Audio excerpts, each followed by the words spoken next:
Guys, pay attention. We're going to make chicken in a Bundt pan. Is that bird sitting pretty or what?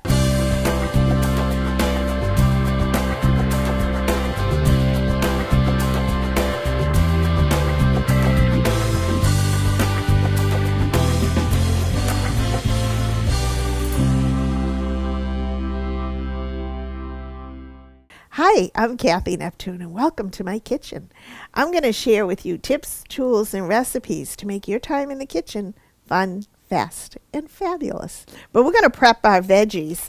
And in here, I have a bag of multicolored potatoes that I've cut into little chunks like this. It's very important that you make these about the same size. And also the carrots, good chunks, because these are going to roast in the bottom of the Bundt pan on a 400-degree oven for about 45 minutes. So very important that all your veggies are about the same size. So that's how I've cut them in this. Very colorful, the potatoes. And then, again, because I always have an eye out for color, I'm just going to do some broccoli chunks just for a little green, not too many. And I'm just cutting the bottoms off the stem and cutting these in half. We don't need too many. I think 6 would be good. Put those in here. And then chopping an onion. And I want to tell you quickly about the marinade that I have over here in this bowl that I've done ahead. And it may seem like a lot, but I've taken half of the marinade and marinated the Cornish hen overnight in a plastic bag with the chicken. So it'll permeate all the flavors. And in this marinade, I have about a 1/4 cup of olive oil, 2 tablespoons of any white wine that you'd be able to drink. I don't like the cooking wines. A teaspoon of dried thyme, 1/2 teaspoon of dried rosemary, about a teaspoon of onion powder, the juice and zest of 1 lemon, and salt and pepper, salt and pepper to taste, and about 2 or 3 cloves of smashed garlic. And that's all in here. And like I said, there's half of it left. And I'm going to take nice chunks of onion. And it's okay if they fall apart. They're all going to roast. And we may or may not be able to get all these into the Bundt pan, but we're going to give it a try. Yeah, that looks kind of like a lot. And then I'm going to take all this marinade. And you don't have to really marinate the veggies. And the olive oil and the seasonings and the salt. And oh, I can smell the garlic. Let's see how this looks. And we're going to rub it around to coat everything, because roasted veggies need a lot of help. They really do. And oh, this smells so good. A lot of flavor in your veggies. Now I'm going to take my Bundt pan, and you'll notice this is a smaller one, and there's a hole in the middle. We're going to set the chicken on top of this, perch them on the top. And you don't want all the juices to leak through. I'm going to take the veggies and put them around the sides. We may have a few too many in there. I'm going to put on some gloves so I can deal with the chicken. And that may be a little too much in there.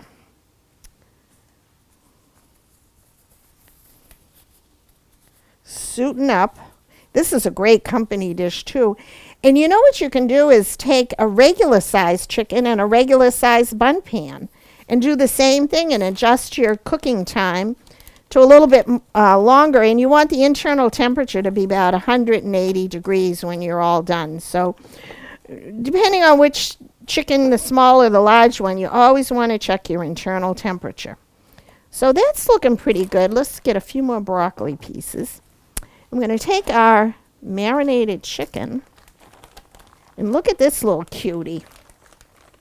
You can see all the herbs and everything that have been in there. And it's okay, you don't have to drain it really well. And then you sit this little guy pretty perky. And I like to tuck the wings in if I can so they don't get too dry, or they don't burn. Like so. Or maybe I won't. That'll be fine like that. And you sit them up like that. And let's see if we can get a few more broccoli pieces in there. And this is going to be so flavorful. And you know, with the little juices that you have left over, you could put a few, just a little bit. You don't want them to get soggy, but put a little bit in there. And that's all there is to it. How cute is that? It makes a great presentation. We're going to pop this in the oven probably for about 45 minutes. And when we come back, we're going to make up a nice dessert that will be amazing to go with this. The guava puffs in little phyllo cups. So you're going to love it. We'll be right back. Hi, welcome back. We're going to make a salad to go with this. There's nothing too heavy, but just we have so many herbs and wine and garlic going on in the chicken. You want something nice and bright. So nothing like a salad. I have here in a plate. And remember, this is for 2 people. And don't forget that little tip to make it in a larger bun pan with a larger chicken, and just be sure to check the temperature. So we have some iceberg lettuce, which I love in a salad, and a little spinach medallion, if you will, in the middle. And then all we need to go along with that is something for the top, and we're going to do a nice Granny Smith apple.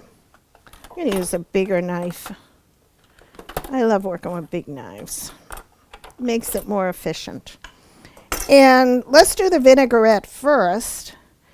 And this is so fun because the apple is going to brighten it, make it sweet. And we're going to start out with a little bit of olive oil, extra virgin olive oil. And I like a little bit of a bigger ratio on the vinegar. Usually it's a third olive oil and then 2/3 vinegar, but I like a brightness in it. So I tend to use a little more vinegar than you usually would. And this is a pomegranate vinegar.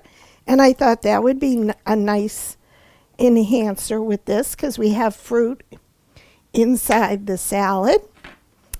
And a little bit of Dijon mustard, just a little bit. And don't be afraid not to measure. And I would say that if you're doing a savory dish. In a baking, that's a whole different story. But I'd say a good 1/2 teaspoon, just a little bit of Dijon mustard in there.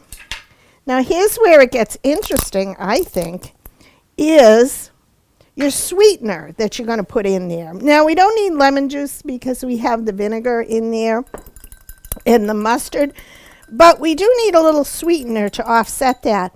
And this is what I have here. You know me, I buy all kinds of odd things.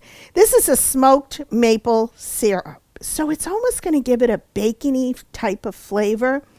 And if you don't, you could have the smoked bacon one. You can do smoked paprika or just plain maple syrup. So we're going to add about a tablespoon in there. And that is it. That's going to be a good dressing. And let's see if we need anything else. Oh, that smoky flavor, it's like the almost second best to bacon. Bacon you can't beat, but this here, this is going to be really good. And people are going to say, wow, what is that in that dressing? Very, very good to have. And then we're going to slice our apple. Now, I wouldn't do this too far in advance because, of course, you want to keep the apples nice and bright. But you could substitute pears for this. Pears would be lovely. Any kind of slicing type of fruit would be good. I wouldn't put like peaches or nectarines. I just like the crunch of the apples. And then we're going to cut these into matchsticks. Or little tiny wedges, whatever your preference.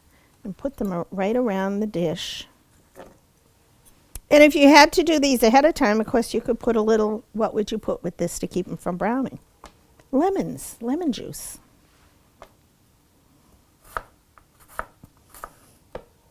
And then this is just a Gala apple, but use your favorite apple. I find that the green Granny Smith, do you know they don't turn brown as quickly as most other apples?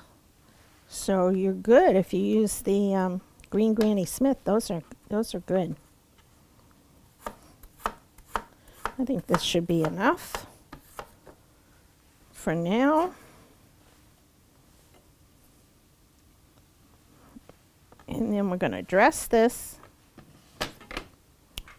top it with a little bit of dried cranberries. Let's put those right towards the middle.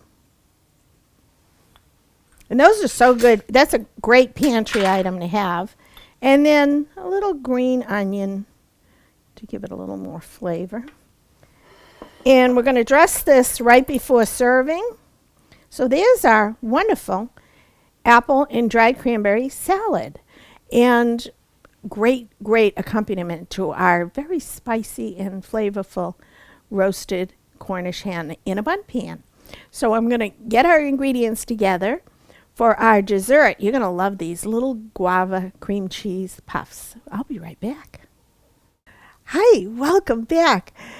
We have our chicken roasting in the oven. We've done our salad. So what's left? Dessert. And I think you're going to love these. Look what I have for our little vehicles. These are a great thing to have on hand. These are frozen puff pastry shells, and they're already baked. And I love that idea. They're great for hors d'oeuvres. You know what these are good for?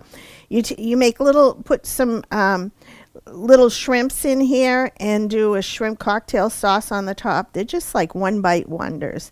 And we're using them today to do our guava cream cheese little cups. And those are thawed out, and I have here in my bowl some softened cream cheese. And what I love about these recipes, and most of my recipes, they're not exact measurements, but when you're measuring them out, I eyeball how much will fit into a pastry, and we have 6 of them, so I did 6 of these size cream cheese, and that's where I got my measurement from.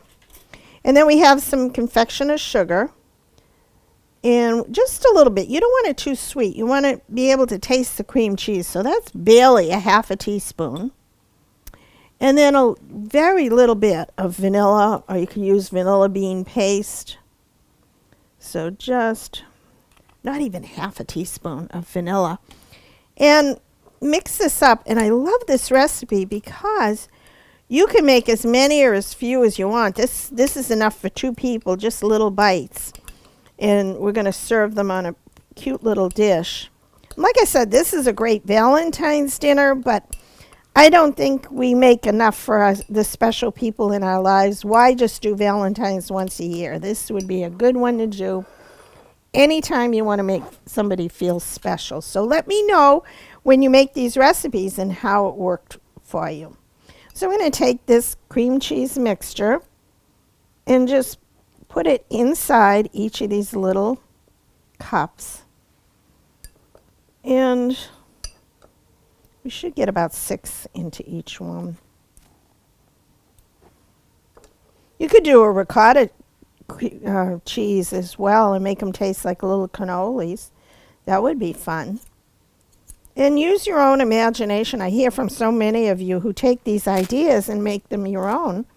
You could also we're doing guava jam on the top, but if you like strawberry, there's a really nice strawberry champagne jam that comes out around the holidays. Wouldn't that be lovely and very fancy? You can do spinach and artichoke dip in here and make them savory, little salmon bites. I just love these. It makes it interesting and easy, and that's what I'm all about. Fun, fast, and fabulous. So we'll put those in just enough because I measured them. And then this is our guava jelly. You have to try this. I used to live in Hawaii, and I lived across from a guava plantation. And I had a wonderful job that I absolutely loved. I used to be, don't tell anybody, I used to be a private investigator in Hawaii, and I had a guava plantation right across the street because I lived out offshore. And this reminds me of Hawaii. So we're going to top that with just a little bit of jam. And look at how pretty these are. These kind of look like Valentine's desserts, right? You could put a little, remember we made hearts out of strawberries last year when we did our Valentine's show? You could put a little one of those on the top here as well. So, boy, I overdid the jam there. We'll have some for later. And then look at what these are. These are, again, from Hawaii, macadamia nuts. And I dry roasted these in a skillet. And you want to be very careful because they have a lot of oil in them and they burn. They're not oily, but they have the oil. And it'll burn if you don't watch them closely. So I toasted these. They add a depth of flavor. And then I took a little sprinkling of sugar, and I put sugar on the top and blended that in. And it gives it a nice, sweet, savory flavor. So we're going to put a good amount on the top. Well, it's okay if they spill over. That's a little extra. These are so good. Make a whole batch of these because they're so good to munch on. And very extravagant, I think. And you don't need much, but those are our little guava cheesecake cups. And make as many or as few. This probably won't be enough. You'll want to make a lot of these. They're so easy. I would do them with the cream cheese mixture just ahead of time. You don't want to make the phyllo cups soggy. And if they're still frozen, they only take about 10 minutes by the time you finish. If these were frozen, they would thaw out in a minute, so it's not a problem. Fun, fast, fabulous, and delicious. You're going to love these. You're going to be the talk of the tree. Get yourself some guava jelly. It is fabulous. So we're going to assemble all of this, check on our chicken, and we'll be right back. Hi, welcome back. You got to check out this bird. Is that bird sitting pretty or what? That's our Cornish game hen. Look at how beautifully roasted. I'm going to turn them all around so you can see how evenly roasted. And look at those veggies, how toasted they are and looking good. So we're going to lift them out because I wanted to show you how to serve this. I hope I can do it correctly. Here's our little top that saved the day on that. And I'm going to let that set for a minute. I wish you could smell the herbs and the garlic. Look at these beautiful veggies that are done to perfection. They're steamed, they're roasted. Very well done. And the carrots and the broccoli. Look at the char on this broccoli. 45 minutes at 400 degrees. Really roast them. So I'm going to put that there. And then let's see, I'm going to try and get this little guy. You can see why it's the perfect size. And it's crispy and well done. And they're so delicate. They're easy to cut down the middle. Just like so. And there you have half of a bird. Sitting, I think I'm going to plate him right in the center, like so. And then we're going to nestle him, kind of hug him with these wonderfully roasted and charred vegetables all around. Now let's say you didn't want to do a potato in the Bundt pan.